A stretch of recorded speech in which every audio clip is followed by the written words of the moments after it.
Hi friends and followers, ఎలా ఉన్నారు? మనమంతా సంతోషంగా ఆరోగ్యంగా ఉండాలని, ఆ శంకు చక్రధరుని చల్లని చూపులు మన అందరిపైన ఉండాలని, మనం చేసే ప్రతి పనిలోనూ ఆ సాయినాథుడి కరుణా కటాక్షాలు, దివ్యానుగ్రహం మనకు ఎల్లప్పుడూ తోడుగా ఉండాలని మీ అందరి తరపున నేను కూడా బాబా గారిని కోరుకుంటున్నాను. ఫ్రెండ్స్, మన ఛానల్ ఎవరైనా ఫస్ట్ టైం చూస్తుంటే సబ్స్క్రైబ్ చేసుకొని ఒక లైక్ ఇవ్వండి. దానివలన మన సాయినాథుని వీడియోస్ సమస్యల్లో ఉన్న మరికొంతమంది సాయి బంధువులకు చేరతాయి. బాబాగారు మనతో చెప్పే ఆ దివ్య వాక్కులను వినటం వలన బాబాగారి దివ్య అనుగ్రహంతో పాటు మనసుకు సంతోషము, మనం కోరుకున్నవి నెరవేరతాయి అనే ఆనందంతో పాటు బాబాగారు మన కష్టకాలంలో మనతో పాటే ఉన్నారు అనే నమ్మకం కూడా కలుగుతుంది. ఈరోజు కూడా బాబాగారు ఒక చక్కని సందేశాన్ని మనకు అనుగ్రహిస్తున్నారు. మన జీవితంలో మనకు తోడుగా ఎప్పుడు బాబాగారు మనతోనే ఉంటారు. మనం కోరుకున్న వాటిని పొందడం కోసం ఎప్పుడు పట్టుదలగా ఉండాలో, ఎప్పుడు మన పట్టుదలను మనం విడిచిపెట్టాలో ఆ విషయాలన్నీ కూడా బాబాగారి మాటల వలనే మనకు తెలుస్తాయి. ఎందుకంటే ఎప్పుడు మన మేలు కోరేవారు నిస్వార్థంగా మన సాయి సద్గురువులు ఒక్కరే. అటువంటి సాయి సమర్థుల అనుగ్రహము, ఆశీస్సులు మన అందరిపైన ఎప్పుడూ ఉండాలి అని, మన ప్రతి కష్టము తీరాలి అని మనందరి తరపున నేను కూడా బాబాగారి పాదాల నుండి కోరుకుంటున్నాను. ఈరోజు బాబాగారు మనకు అనుగ్రహిస్తున్న సందేశాన్ని తెలుసుకుందాం. మనకు మన సాయి సమర్థులు చెప్తున్నారు, తల్లి, నీ హృదయం ఆనందించే ఒక మంచి మాటను నీకు తెలియజేయబోతున్నాను. జాగ్రత్తగా విను. తల్లి, నీ హృదయం ఏది కోరుకుంటున్నదో అదే నువ్వు నన్ను అడుగుతున్నావు. ఎందుకంటే తల్లి, నువ్వు అడిగినది నీకు సంతోషాన్ని ఇస్తుంది అని చాలా గట్టిగా నమ్ముతున్నావు. నువ్వు ఇలా ఆలోచించటం ఎంత మాత్రము తప్పు కాదు. అయితే నువ్వు ఈ సత్యాన్ని మాత్రం తప్పకుండా తెలుసుకోవాలి. నీకు ఏవి ఇవ్వాలి అని నేను నిర్ణయించుకుంటాను, అవి అన్నీ కూడా తప్పకుండా ఇచ్చే తీరతాను. ఎందుకంటే అవన్నీ కూడా నీ పుణ్యఫలం వలన నువ్వు పొందవలసినవి. వాటిని ఎవ్వరూ అడ్డుకొనలేరు. ఇంకొక ముఖ్యమైన మాట ఏమిటంటే, నువ్వు పొందవలసినవి అంటే నీ వివాహము, నీ బిడ్డల భవిష్యత్తు, నీ భర్తతో సంతోషకరమైన జీవితము, చక్కటి కుటుంబము. ఇలా నువ్వు పొందవలసిన వీటన్నిటినీ నేను నీకు తప్పకుండా అనుగ్రహిస్తాను.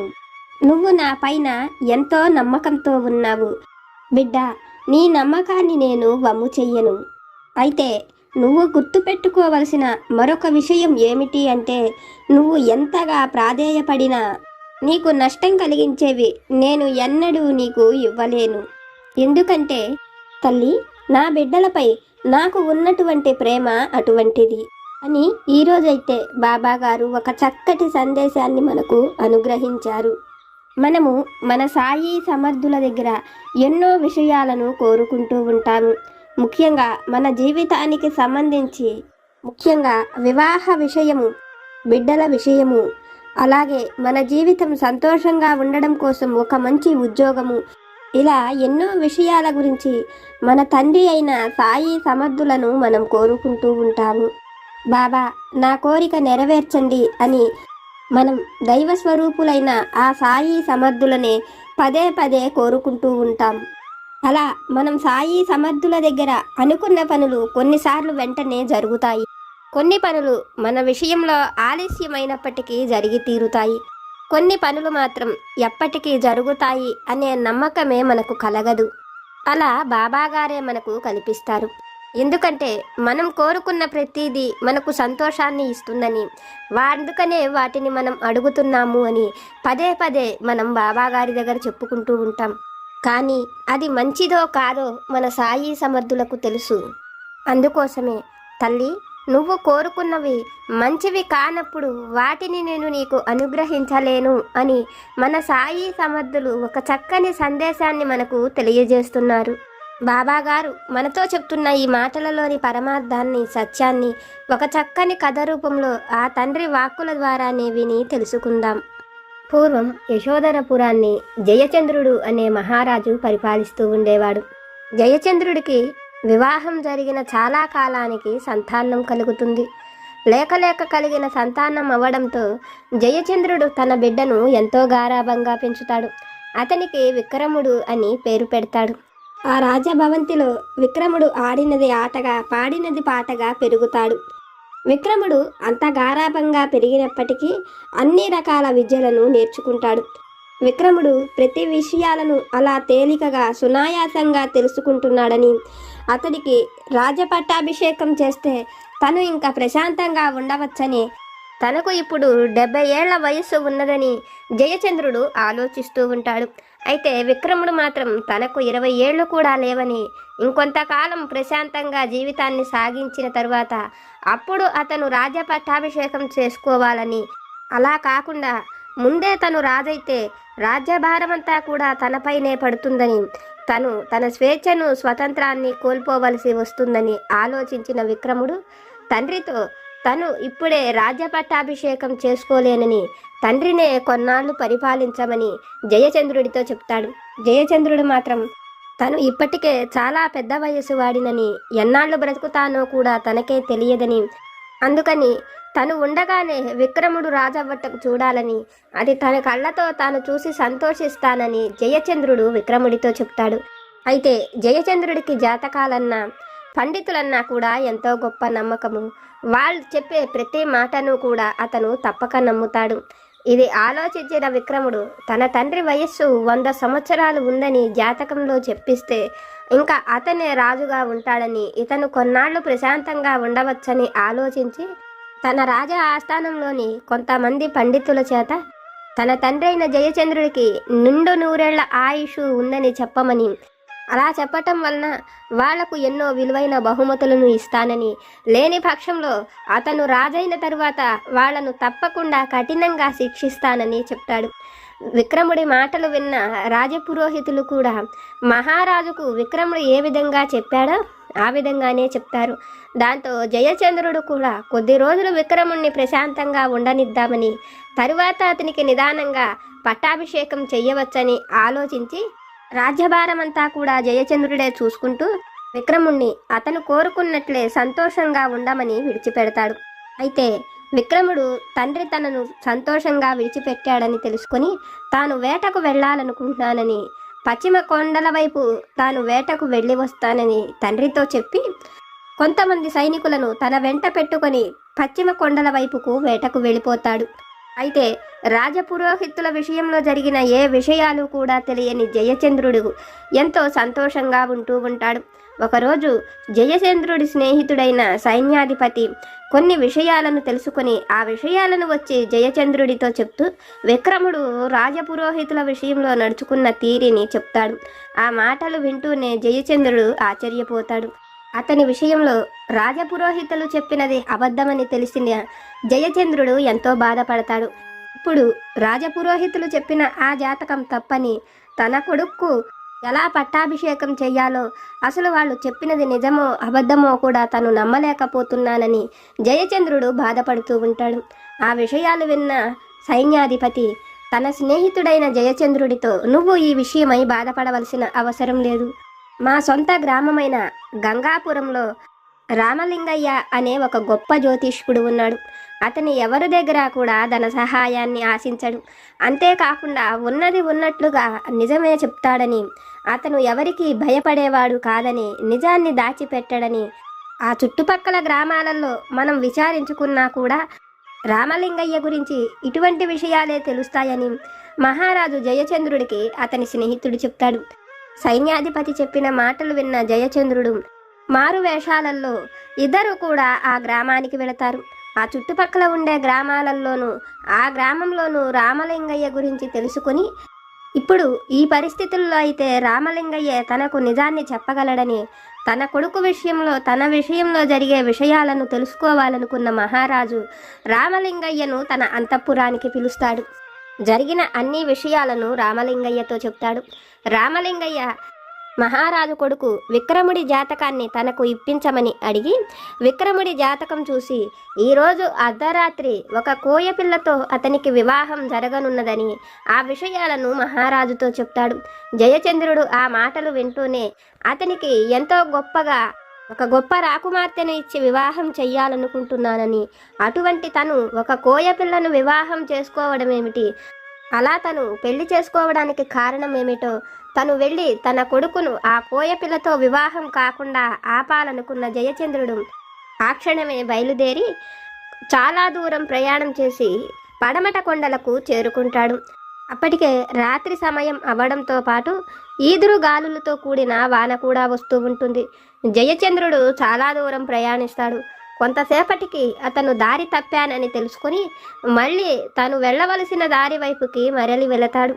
అలా చాలా దూరం ప్రయాణం చేసేటప్పటికి అతను తీసుకువచ్చిన గుర్రం కూడా అలసిపోతుంది. ఎలాగైనా జయచంద్రుడు ఆ వివాహం జరిగే ప్రదేశానికి చేరుకుంటాడు. అయితే అప్పటికే విక్రముడికి ఆ కోయపిల్లతో వివాహం కూడా అయిపోతుంది.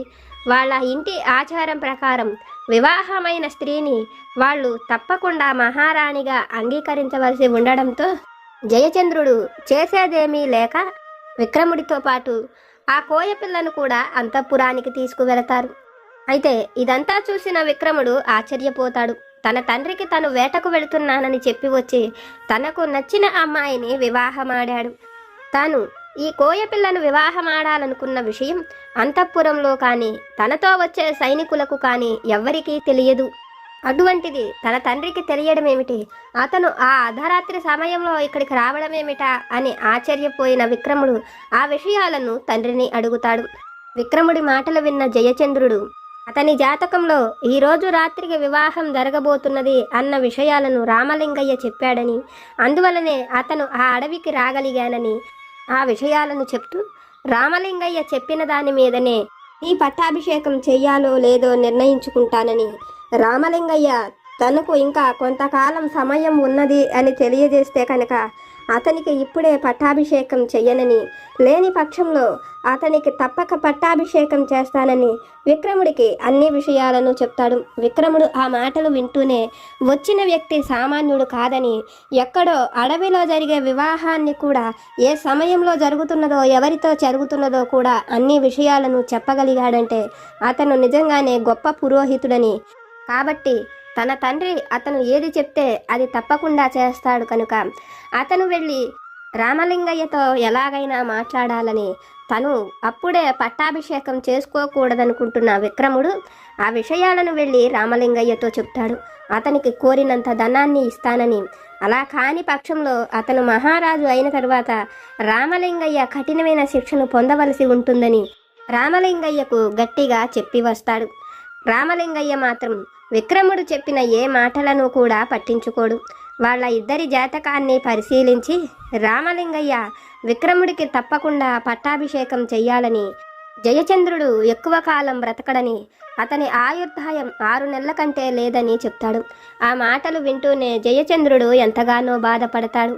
తన కొడుకు తన తరువాత సలహాలు ఇచ్చి చెప్పేవారు ఎవరు ఉంటారు, అతని వయస్సు చాలా చిన్నదని బాధపడుతున్న సమయంలో రామలింగయ్య అతని కోడలి జాతకాన్ని కూడా పరిశీలించానని, ఆమె ఎంతో గొప్ప ప్రయోజకురాలు అవుతుందని, ఆమె అతనికి ఎన్నో విలువైన సలహాలను కూడా ఇస్తుందని, ఆమె వల్ల వాళ్ళ వంశప్రతిష్ఠ పెరగడమే కాకుండా ఆమె ఆధీనంలో ప్రజలంతా కూడా సంతోషంగా ఉంటారని, వాళ్ళ ఇద్దరి పరిపాలన కూడా చక్కగా ఉంటుందని చెప్తాడు. ఆ మాటలు వింటున్న జయచంద్రుడికి ఎంతో సంతోషం కలుగుతుంది. తన కోడలు కోయజాతి పిల్ల అయినప్పటికీ ఆమె మహారాణికి తగినట్లుగా ఎలా నడుచుకోవాలో ఆ విషయాలన్నీ ఆమె తెలుసుకోగలుగుతుందని, ఆమె వల్ల రాజ్య కీర్తి వాళ్ళ వంశ ప్రతిష్ఠ పెరుగుతుందని రామలింగయ్య చెప్పిన మాటలు విని ఎంతో సంతోషిస్తాడు. ఆ క్షణమే విక్రముడిని రాజుగా ప్రకటించి అతనికి పట్టాభిషేకం కూడా చేస్తాడు. అయితే ఈ విషయాలన్నిటినీ వింటున్న విక్రముడికి ఎంతో కోపం కలుగుతుంది. రామలింగయ్య వల్లే తన సంతోషకరమైన జీవితాన్ని పోగొట్టుకున్నానని, తన తండ్రి 6 నెలలకే చనిపోతాడని చెప్పడానికి అతను దేవుడు కాదు కదా, అతను కూడా ఒక మనిషే కదా, అతను చెప్పిన మాటలు విని తన తండ్రి తన స్వతంత్రాన్ని పోగొట్టాడు అనే కోపంతో దీనంతటికీ కారణం రామలింగయ్యేనన్న ఆలోచనతో విక్రముడు రామలింగయ్య మీద కోపంతో అతనిని 6 నెలల పాటు ఖైదీగా ఉండవలసిందిగా అతనికి శిక్షను విధిస్తాడు. రామలింగయ్యను ఆ శిక్ష నుంచి తప్పించటం మహారాజు జయచంద్రుడి వలన కూడా కాదు. అయితే ఒకరోజు రామలింగయ్య చెరసాలలో ఉన్నప్పుడు మహారాజు జయచంద్రుడు అక్కడకు వచ్చి తాను రామలింగయ్య విషయంలో ఏమీ చెయ్యలేకపోతున్నానని, తన కొడుకు ఎంతగానో నచ్చ చెప్పాలని ప్రయత్నించాను, కానీ ఈ విషయమై విక్రముడు ఒప్పుకోవటం లేదని, అతడిని తప్పించలేకపోతున్నానని, తనకు మేలు చేసినప్పటికీ రామలింగయ్య అనవసరంగా శిక్షను అనుభవిస్తున్నాడని జయచంద్రుడు ఎంతగానో బాధపడుతూ ఉంటాడు. జయచంద్రుడి మాటలు విన్న రామలింగయ్య కూడా, మహారాజా, మీరు ఈ విషయమై బాధపడకండి. నా జాతకంలో నేను కూడా 6 నెలల పాటు చెరసాల శిక్షను అనుభవించవలసి ఉన్నదని నాకు ముందుగానే తెలుసు. అయితే మహారాజు మన్ననలు పొందితేనైనా నేను దీని నుంచి తప్పించుకోవచ్చని అనుకున్నాను. కానీ నేను అనుకున్నట్లు జరగలేదు. దానికి కారణం నేను చెప్పిన నిజమే. అయినా సరే నేను చెరసాల శిక్షను అనుభవించడానికైనా ఇష్టపడతాను, కానీ అబద్ధం మాత్రం చెప్పవలసిన అవసరం లేదని, తమరు ఇంకొక 4 నెలల కంటే బ్రతకరని జయచంద్రుడికి ఆ విషయాలను చెప్తాడు. అయితే విక్రముడు మాత్రం తన తండ్రి ఇంకా కొన్నాళ్ల పాటు తప్పక బ్రతికి ఉంటాడనే నమ్మకంతోనే ఉంటాడు. అయితే ఒకరోజు మహారాజు జయచంద్రుడు విక్రముడికి జరిగిన విషయాలను చెప్పి ఎలాగైనా రామలింగయ్యను విడిచిపెట్టమని అడుగుతాడు. జయచంద్రుడి మాటలు విన్న విక్రముడికి, తాను అన్నట్లుగా ఇంకా 4 నెలల్లో మీరు చనిపోయేటట్లయితే మీరు ఎలా చనిపోతారో నేను తప్పక చూస్తాను. ఆ తరువాతే అతడిని విడిచిపెడతాను. ఎందుకంటే మీరు తప్పక బ్రతికుంటారనే నమ్మకం నాకు ఉన్నదని, అలా నేను అనుకున్నట్లుగా మీరు బ్రతికి ఉంటే అతను జీవితమంతా చెరసాలలోనే ఉండవలసి ఉంటుందని, రామలింగయ్య విషయంలో అతని నిర్ణయం మారేదే లేదని విక్రముడు మహారాజుతో చెప్తాడు. అయితే తన తండ్రి తప్పకుండా మరణిస్తాడా? ఒకవేళ మరణిస్తే ఎలా మరణిస్తాడో తెలుసుకోవాలనుకొని విక్రముడు రామలింగయ్యను కలిసేందుకు చెరసాలకు వెళ్ళి తన తండ్రి విషయమై అడిగి కొన్ని విషయాలను తెలుసుకుంటాడు. తన తండ్రి తాగే చివరి నీటి చుక్క వల్లనే అతను చనిపోతాడని, అది కూడా విక్రముడి చేతుల్లోనే చనిపోతాడని చెప్తాడు. ఆ మాటలు విని విక్రముడు అక్కడ నుంచి వెళ్ళిపోతాడు. ఆ రోజు నుంచి తన తండ్రి తినే ప్రతి ఆహారాన్ని, తాగే నీటిని అతను ఎంతో జాగ్రత్తగా పరిశీలిస్తూ ఉంటాడు. 5 నెలలు పూర్తయిపోతాయి. జయచంద్రుడికి అనారోగ్య సమస్య వచ్చి అతను మంచాన పడతాడు. అతని విషయాలన్నిటినీ కూడా విక్రముడే దగ్గర ఉండి పరిశీలనగా చూసుకుంటూ ఉంటాడు. తండ్రి ఆరోగ్యం మెరుగుపడాలని ఎన్నో దేవాలయాల్లో పూజ చేయిస్తూ ఉంటాడు. ఒకరోజు తండ్రికి దాహం వేసి కొన్ని మంచినీళ్లను ఇవ్వమని అడుగుతాడు. విక్రముడు నీటిని తీసుకువెళ్ళి తండ్రి చేతికి ఇస్తాడు. జయచంద్రుడు ఆ నీటిని తాగేటప్పుడు అతని వేలుకు ఉన్న వజ్రపు టొంగరంలోని రాయి జారి అతని కడుపులోకి వెళ్ళిపోతుంది. జయచంద్రుడు తన ఏలు నుంచి ఆ ఉంగరం జారటాన్ని పసికట్టడు. జయచంద్రుడితో పాటు విక్రముడు కూడా ఆ విషయాన్ని చూసుకొనడు. కొంతసేపటికి జయచంద్రుడికి శరీరంలో బాధ ఎక్కువగా ఉన్నదని, తను ఆ బాధను తట్టుకోలేకపోతున్నానని, లోపల మొత్తము పేగులు కోసుకుపోతున్నట్లు ఉన్నదని విలవిలలాడుతూ ఉంటాడు. తండ్రి పరిస్థితిని చూసి జయచంద్రుడు అతడిని తన ఒళ్ళిలో పడుకోబెట్టుకొని తండ్రి తలను చేతులతో నిమురుతూ బాధపడవద్దని, అతనికి ఎటువంటి ప్రమాదము జరగదని, వైద్యులు అతనికి వైద్యం చేస్తున్నారని ధైర్యం చెప్తూ ఉంటాడు. కొంతసేపటికి జయచంద్రుడు విక్రముడి చేతుల్లో మరణిస్తాడు. తండ్రి మరణించిన తరువాత నుంచి విక్రముడు ఎంతో బాధ్యతగా రాజ్య పరిపాలనను చేస్తూ ఉంటాడు. అయితే అతను రామలింగయ్య గురించి పూర్తిగా మర్చిపోతాడు. కానీ విక్రముడి భార్య రామలింగయ్య విషయమై గుర్తుపెట్టుకొని విక్రముడితో, మీరు ఆ రోజు రామలింగయ్యకు కొన్ని విషయాలను చెప్పారు. మీ నాన్న మరణం తర్వాత రామలింగయ్యను తప్పక విడిచిపెడతానని, అయితే అతను 6 నెలలలోపు మరణిస్తేనే అది కూడా జరుగుతుందని చెప్పారు. రామలింగయ్య అన్నట్లుగానే నీ తండ్రి 6 నెలలకే మరణించాడని, అతను ఒక గొప్ప పురోహితుడని, అలాగే ఉన్నది ఉన్నట్లుగా చెప్పేవాడని, అతను విక్రముడికి సలహాదారుడిగా ఉంటే విక్రముడికి ఎంతో ఉపయోగం ఉంటుందని, నీ వలన అతను లాభం పొందాలి అనుకున్నట్లయితే మహారాజు 100 ఏళ్లు బ్రతుకుతాడని నీకు అబద్ధం చెప్పి ఆ రోజే ధనాన్ని పొందేవాడని, అతను ధనం కోసం పనిచేసేవాడు కాదని, కాబట్టి అతడిని విడిచిపెట్టి అతడిని తన సలహాదారుడిగా చేసుకోమని విక్రముడి భార్య అతనితో చెప్తుంది. భార్య మాటలు విన్న విక్రముడు కూడా నిజంగానే అతను స్వార్థపరుడు కాడని, అలా అయ్యి ఉంటే అతను ఇస్తానన్న ధనానికి ఆ రోజునే ఆశపడి అబద్ధం చెప్పేవాడని, తను చెరసాలకు వెళ్ళడానికైనా ఇష్టపడ్డాడు కానీ అబద్ధం చెప్పడానికి ఇష్టపడలేదని, అటువంటి వాడు తనకు సలహాదారుడిగా ఉంటే మేలు జరుగుతుందని ఆలోచించి విక్రముడు అతడిని సలహాదారుడిగా తన వద్దనే నియమించుకుంటాడు.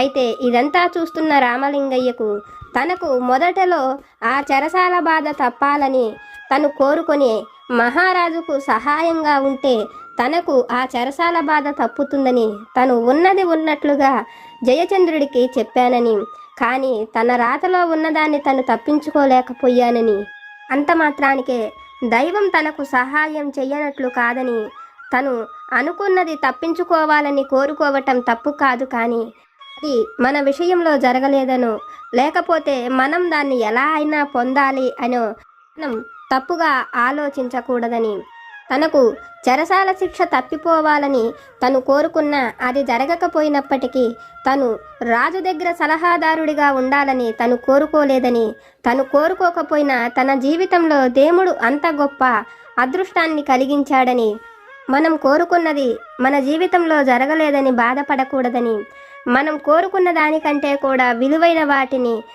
గొప్ప సంతోషాన్ని కలిగించేవే మనకు ఆ దైవం అనుగ్రహిస్తుందని రామలింగయ్యకు అర్థమవుతుంది. తల్లి, ఇది విన్న నీకు నేనేమి చెప్పాలనుకుంటున్నానో అర్థమైంది కదా. నువ్వు కోరుకున్న సంతోషం, ఆనందం నేను నీకు తప్పక అనుగ్రహిస్తాను. అయితే బిడ్డ, ఇప్పుడు నువ్వు అనుకున్నది జరగలేదని దిగులు పడకు. నీకు ఏది ఎప్పుడు అవసరమో అది నేను నీకు తప్పకుండా అనుగ్రహిస్తాను. నీకు సంతోషాన్ని కలిగించేది ఏదైనా అది నువ్వు ఇష్టపడిన వ్యక్తితో నీ వివాహమైన, సంతానమైన, నీ భర్తతో సంతోషకరమైన జీవితమైన, నువ్వు కోరుకున్న ఉద్యోగమైన, నీ బిడ్డల జీవితంలో సంతోషమైన, ఇలా నువ్వు ఏది కోరినా అది నేను నీకు తప్పకుండా అనుగ్రహిస్తాను అని మన సాయి సమర్థులు ఒక చక్కని సందేశాన్ని మనకు తెలియజేస్తున్నారు. ఫ్రెండ్స్, బాబా గారు మనల్ని అనుగ్రహించి ఆశీర్వదించి మనతో చెప్తున్న ఈ విషయాలను విన్నారు కదా. బాబా గారి వాక్కుల ద్వారా మనం తెలుసుకున్న ఈ విషయాలు కనుక మీకు నచ్చితే లైక్ చేయండి, షేర్ చేయండి. మీకేమైనా సమస్యలు కనుక ఉంటే వాటిని నాకు కామెంట్ సెక్షన్లో పెట్టండి. నేను పూజ చేసుకునేటప్పుడు మనందరి సమస్యలు తీరాలని, మనందరి కోరికలు నెరవేరాలని మీ అందరి తరపున నేను కూడా బాబా గారిని కోరుకుంటాను. నాకు తెలిసిన పరిష్కారాలను కూడా చెప్తాను. జై సమర్థ సద్గురు సాయినాథ్ మహారాజ్ की जय।